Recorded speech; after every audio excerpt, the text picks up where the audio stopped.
Hello and welcome back to another episode of Chocobo Dash. It's your host, Nell, and my co-host... Elliot.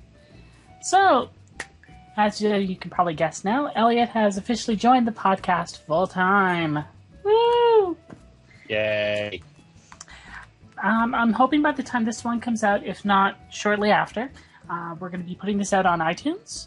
So it'll be available as a pure audio format as well as a YouTube format. So let's start off then. What have you been doing this week, Elliot? Well, main thing, I try to always, cap out my soldiery tomes, obviously. That's the usual one. And capping out my challenge log was the other thing. So mostly I've just been trying to get all of that filled in. Unfortunately, I haven't had a lot of time for many side diversions. I've also been trying to assemble the armor pieces for the Dragoon set from the new dungeons. Not because I need them on Dragoon. They're not an upgrade for me. But because I really like the look, and I'm not as fond of the Dragoon AF look, because the look basically makes you look like a pile of knives with a spear. Well, I suppose that is kind of true. I do like the monk version, the Fist Fighter set. It's just the exact same set, but it's a different color. It's gold and red. I really do like it. And for those of you who are watching on YouTube, you can actually see me wearing the body and legs piece for that today. Meanwhile, I am wearing the chest piece of the Bard set, the Shikari's doublet. But what about you, Nell? What have you been up to this week? Well, I got a bit farther into Antonia this week. We managed to get through the second set of dive bombs before we wiped just before the snakes reappeared. So we're hoping to get a little bit farther with that this week. Aside from that, it's been pretty much the standard capped soldiery, doing my dailies. I should be finished the Cobalt dailies soon, or at least getting onto the final tier, I should say. But I haven't been working on my challenge log too much, but I did manage to get my Chocobo up to rank 7, and it's working on rank 8 now. Oh, that's great. And have you been doing any part of the Atma grind? Our first subject of the week. Yes. For those of you who are also interested, you can check out Omnomnom's comic strips to get a rough opinion of our thoughts, at least, on the Atma grind, for starters. But I haven't been off and on grinding. I haven't been focusing on it, like the whole gotta get it mindset. For me, it's been mostly I'd like to get it, but at the same time, I can't sit down and grind fates for more than an hour at a time before I lose my mind. So I'm currently only 1 out of 12. I am actually in the exact same spot right now. I have 1 Atma, and I haven't been in any real hurry to get any more of them, because as it stands, it's just a random number grind, and I'm trying to find quite the right word to say that, it's really unsettling that the designers of the game seem to think that this qualifies as content, and that a lot of players have somehow associated with, getting random drops is an accomplishment. It's no more of an accomplishment than, say, rolling a die a few dozen times and getting the same result each time. Eventually it's going to happen if you keep doing it. It doesn't require any particular skill at dealing with challenge or overcoming things for you. It's just, keep rolling and see when it happens. Yeah, there has been some theories that have cropped up as a result of this, actually. One of the more popular ones is apparently server times. Like, there's individual server times where certain zones have a better chance of dropping Atma. Now, obviously, there is not enough concrete evidence to back any of these up, with the fact that people are trying to pool the data information now. But let's face it, when you start grasping at straws like this, we know as a community it's getting pretty bad. And the worst part is, to my mind, is that, once you've gotten the Atma, for one thing, you haven't really gotten a weapon upgrade. You've gotten a slight upgrade in terms of appearance and an item level upgrade, but you still have the same stats as before. It's not until you've done the entire book portion of the procedure that you've started to really upgrade your weapon. And that just makes it baffling. Why didn't you start with this? You already have a perfectly fine gating mechanism in place where you have to spend a lot of mythology to get a book, to go do a whole bunch of challenges, then get another one. There's already an upgrade mechanism clearly in place, so why did you gate it first behind go ahead and spam fates, which is something literally no one, I think, has ever asked for as content. This is not content, this is filler. I'm thinking that there is a twofold reason why it is the fake gate. Haha, I'm coining that term now. Fake gate. But the reason why I believe that there's the fake gate there is, one, with the PS4 release, they want to show that the game is more lively out in the open. So the reason for all the fake grinding is to make it when new players show up and go outside the zones, they see lots of people in every zone that they go to. The second is very blatantly to pad out the event until 2.25 or 2.3, when they'll make it a bit easier to get the Atmas and allow more people to get caught up with it. Because as we know, the longer that the content's been out, the easier the crew tend to make it. And it just, speaking of 2.25, that's due very shortly. And in fact, on the day that we're recording this, we're supposed to have a maintenance for it. So it's very likely that by the time you're listening to this, that's already going to be live. But it strikes me that, 2.25 is supposed to contain more. We don't know if it's going to allow you to upgrade your weapons even further, if it's going to make it easier. Personally, I tend to think it's going to be both. I think they're going to up the Atma drop rate, and I think they're going to allow you further gains for your Zodiac weapon. Well, it brings it up to item level, 100 with the stats, or does it bring you up to item level 110? It brings you up to item level 100 when you've done all of the upgrades. Okay, so 2.25 might bring it up to 110, which would put it on par with where it was before, like with the Zenith in regards to the Alligans. So it wouldn't be the top tier weapon, but it would be second. And that's, we'll see where they peg it. I would also not be entirely surprised if, for instance, this patch brings us up to 105, and then 2.3 lets us start upgrading to 110, since, as we know, the next patch, by the schedule we've been set up, is supposed to make it easier to get to the top tier rather than expanding the item level cap once again. This is a true possibility, yeah. I could see them doing something like that, but I don't see them making it so it would be that many books again to upgrade. It might be an additional quest followed by a couple more books, or an extended quest line.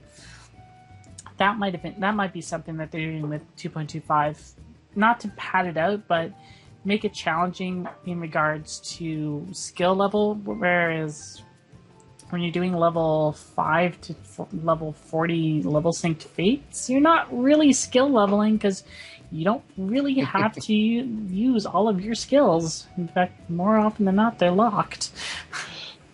Even if you were, most of the skills that you're going to be using are the biggest AoE spams that you have over and over. Yeah. Try to hit as many targets as you can, get as many claims as you can, and hold them. Speaking of claims and fates, I'd like to talk about Odin for a minute here, if I may. By all means. Odin. Square, I'm going to come out right now and say it. Great idea, horrible implementation. Odin Fate is an awesome challenge requiring a boatload of people to do. They made it easier to get gold, and the problem with that now is everybody tries to get to Odin, and everybody tries to get gold, which means nobody gets gold except for the person who gets claimed, because everybody's getting bronze or silver from the fact that they're not being able to do as much damage to him because his health is going down way too quickly.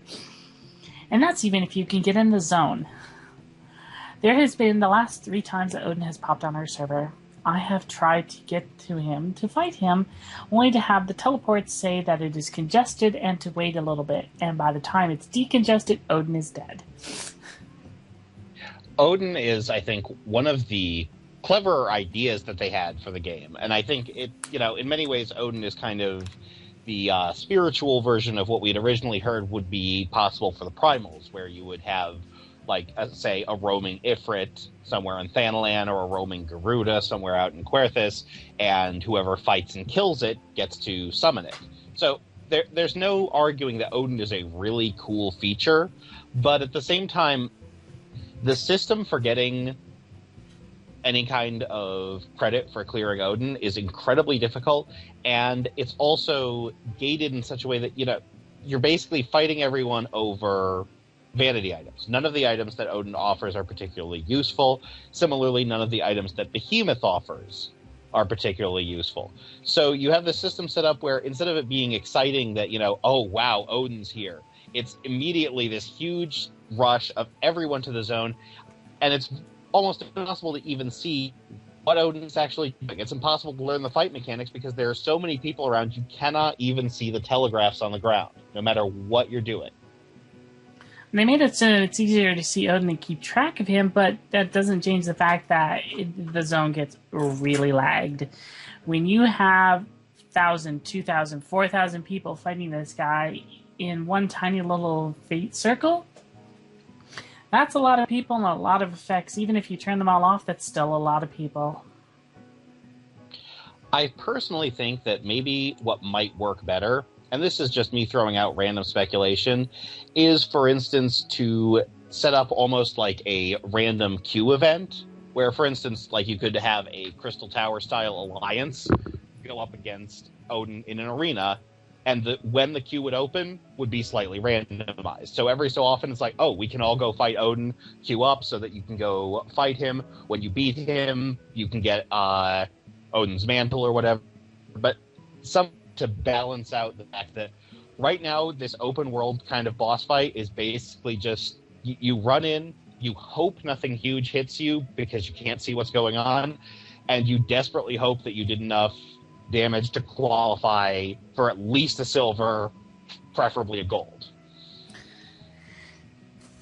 It's challenging, but I have to say I do love the look of the equipment. I'm trying to get enough so that way I can get the sword, because I hate to say it, the sword is probably the best piece of gear from that. If you don't know what the sword looks like, it's just a hilt until you pull it out, and then the blade itself materializes, and it looks like a one-handed katana, and it just looks fabulous. Absolutely fabulous. Yeah, the sword does look really cool. And if you don't mind, as long as we're talking about swords, I think that's as good a time as any to talk about offhand items and shields as they currently exist in the game. Well, why don't you go ahead with that then? Well, some of you may or may not know this, and it really depends on whether or not you're on Leviathan Extreme yet. Because Leviathan Extreme drops a one-handed item for Conjurers, a one-handed shield for Conjurers and Thaumaturges, or by extension, White Mages and Black Mages, and a shield for Paladins. The problem that has been that, generally speaking, if you want to upgrade your Leviathan sword and shield, you're going to need to get 2 Mirrors of the Whirl, which are a rare drop from Leviathan Extreme. Whereas if you're a Dragoon and you want to upgrade your Leviathan spear with a Mirror of the Whirl, you only need 1. So as a result, they're actually putting in some changes to how those loot items are awarded in Leviathan Extreme for 2.25, but it also brings up the issue that out of the classes in the game, currently there are only 3 that use the offhand slot, not obviously only counting combat classes here. Only 3 classes use the offhand slot, and 2 of those classes don't always use it. Neither White Mages nor Black Mages necessarily need anything in their offhand because they have both two-handed weapons and one-handed plus shield weapons. Paladins are the only job in the game that absolutely need to use a shield at all times, and as a result, it's always kind of been a back-and-forth itemization issue. For instance, you wind up getting 2 items for your relic, but on your way up there, it's a lot harder to get upgrades because there's a huge gap in terms of where you can get shields. You can't get a shield from any of the primals until Titan, who doesn't have a sword on him. So the question I have regarding that, though, because the change that they're going to make is they're going to make it so that way when those shields drop, they're automatically upgraded shields, and anybody who has spent Mirror of the World on the shields already is going to be getting one in their mailbox. But my question is, what are they going to do with the shields that people already have that they haven't upgraded? Are those going to be upgraded automatically? So, like, say I had a Paladin shield that was the I-95 one, but I didn't upgrade it to the I-100, but they're not dropping the I-95 ones anymore. Does that mean my shield gets an upgrade, or do I have a unique shield now? And I think they've said that both the 95 and the 100 are still going to drop, and that you can't. They're still on a separate loop table, and you can still upgrade the old ones, but it still winds up feeding into the same fundamental problem that you have a handful of classes and a handful of equipment spaces where suddenly that offhand matters, whereas the rest of the time, if you played a warrior all the way from launch until now, you would never even have to look at your offhand slot. It's completely irrelevant to you. And so sometimes that winds up being advantageous over having a slot that, you can't upgrade for a while. And I think one of the problems is just that, as now, there's not as use offhands. There's not as much reason for them, and for instance, the fact that conjurers and thaumaturges can still use one-handers or two-handers is kind of a relic of how the game was designed in 1.0 and hasn't really been fully brought over into the current game. Well, I'm hoping that there'll be more offhand weapons involved in the game in the near future. If you've played the 2.2 storyline, many of you will probably know what I'm talking about, and I don't want to spoil it for those who haven't. But I'd like to see some stuff in addition to that. One thing that was discussed a while back in Final Fantasy XI, I'm digging way back when I'm going there, but one of the things that they had was grips, if you remember those, that basically for people who use two-handed weapons or weapons that basically you couldn't use anything for your offhand, they had grips that would give you stat bonuses while you had that weapon equipped. As an example, one of the ones I used gave me strength, vitality, and accuracy. That would be something that they could implement for, say, warriors. Another thing that they could do is, an example is for monks, is what if they gave you wrist bindings that would give you stat bonuses as well instead of grips. Stuff like that, where it would be little tiny things that you could get bonuses for just equipping in your offhand. Scholar and Summoner and Arcanist could get Ink and Quill for their offhand. Like, the possibilities are endless. Yeah, there's a lot of space to expand there, and, this may, for all we know, turn out to not be a thing in a couple of years when, we suddenly have lots of classes that use offhands and lots of ones that don't. As it stands right now, though, balancing the two weapons or the weapon and offhand plus the two-handed weapon thing is it's still kind of disjointed, and it also speaks to, like when a shield drops, obviously the paladin is the only person who can use it, versus when when any other kind of weapon drops, anyone can use it, whereas you can only use the shield if you're a dedicated paladin, or in the case of thaumaturge and conjurer, you can only use the shield if you are both playing that class and have a one-handed weapon that would not be too much of a downgrade from your two-handed weapon. It's kind of a mess. And I would really like to see if we get in the future some options for more stuff to put in the offhand, even if you're not necessarily playing one of these shield classes. All right. Well, then, why don't we hop on to our last topic, the topic that we were actually going to discuss last week, but we kind of went over on a rough time scale. One of the things that we were thinking of discussing last week was the possibility of add-ons and what some of the community does and doesn't want from them. Primarily, there is one type of add-on that has been brought up several times, both in questions to the producer as well as on the forums. That add-on that most people are aware of is called a parser. Why don't you jump in with this one? What a parser does, essentially, is it sort of acts as a running tally. As you're doing damage over the course of, say, let's just say Titan hard mode, the parser is tracking how much damage you're doing. It's tracking how much time it's taking you to do that damage. And with a good parser, it's also tracking the amount of damage that everyone else is doing. The idea is, at the end of the fight, you can take a look and see, for instance, well, it looks like I was doing, this amount of damage per second, whereas the other Dragoon was doing this amount of damage per second. So the hope is that you can then take the data from the parser and say, okay, I could do better, or I was doing better than anyone else. Here's, my technique. Or, okay, I wasn't doing as well, but that's largely because this time I spent half of the fight being jailed, so it wasn't really my fault. The downside is that this can also lead to a very strong streak of elitism within the player base, because if you can see what everyone's damage is, and you're not paying attention to environmental things like, again, being jailed, or attacking ads, or otherwise not doing damage to the primary target, it's easy to miss. It's easy to look at the damage per second and say, well, you weren't doing a lot of damage per second. Well, no, because I was doing other things that allowed us to win the fight. Not to mention the fact that there would be people out there. I'm not saying that I'm not going to get up on a horse and white knight, say everybody has a chance to get everything. But let's face it, people need practice on some fights. But if you're not doing enough damage, it's pretty obvious that you need to pick up your own slack.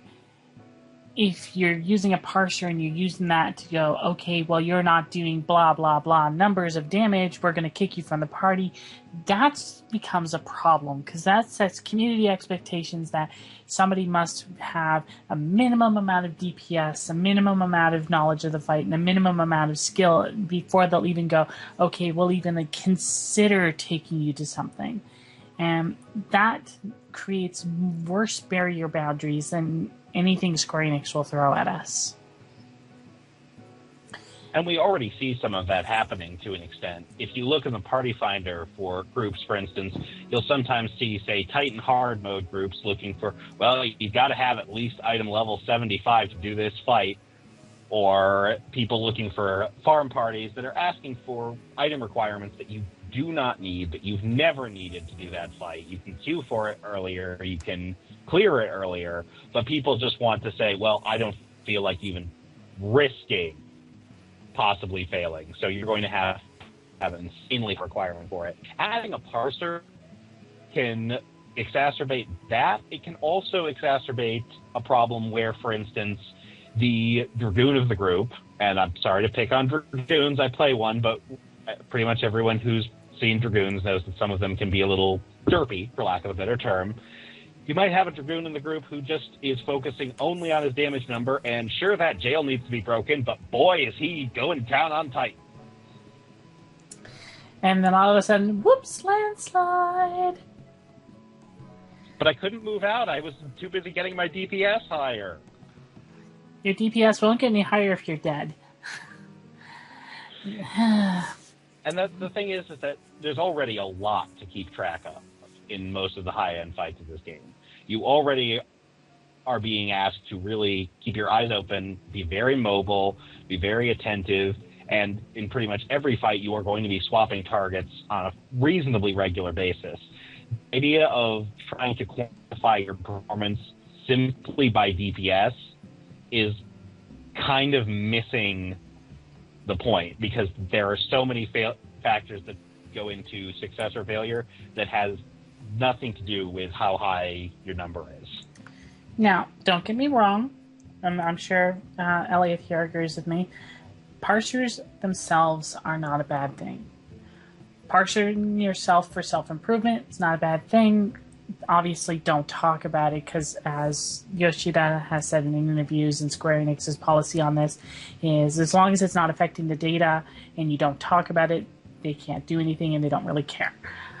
But if you're using it to be abusive to other players, if you're using it and blatantly talking about it, if you're using it and trying to do stuff that is clearly illegal, like trying to adjust and figure out packet data, for an example, you're going to get hammered. and you have no one to blame on that instance but yourself. So remember that if you're going to use it for the right reasons. Use it to benefit yourself and use it to help others. Don't use it as a tool to harass others. I'd also like to add that one of the things, and I would like to see actually an official form of parser in the game, but I think what might be better than having just a, here's your parsed data, here is, how your damage compares to the rest of the team. What might be more useful, for instance, is a sort of built-in parser that says, okay, here's your DPS, compare that to a number that could be expected for a, say, class at your item level, and say, for instance, you're ahead of where the average Dragoon would be, you're behind where the average Dragoon would be, or you're right around on target. So that rather than giving you a flat damage number and giving you just numbers to compare to other numbers, it gives you an idea of where you are and what you are doing, and whether or not, my rotation is really clunky, or no, actually, I'm pretty good. I do things a little bit differently than some other people might, but I still wind up coming around to the same place. Okay, well, I think that's pretty much all we have to talk about today. Did you have anything else you wanted to add? No, I think that's about it. Just have to think about it for a minute and shove some of the cats off my desk. Alrighty then. Well, if anyone has any topics they'd like us to discuss, feel free to comment in the box below or on the official Lodestone topic. As always, my name is Nell Celestine, and my co-host, Elliot Lefebvre. We're bidding you adieu.